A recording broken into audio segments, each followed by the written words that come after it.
China Southern Airlines, which is the biggest airline company in Asia, launched its Guangzhou-New York new route on August 6, 2014.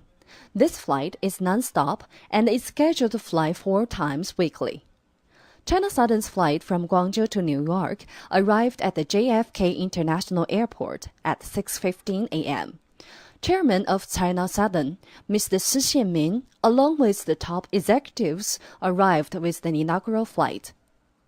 The new service will be operated by China Southern's new generation Boeing 777-300ER, featuring 4 class cabins.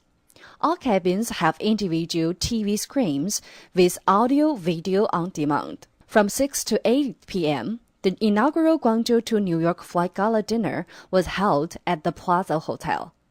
The delegation from China, government officials, and others enjoyed a night of festivals in celebration of the first direct flight from the United States to Guangzhou in China.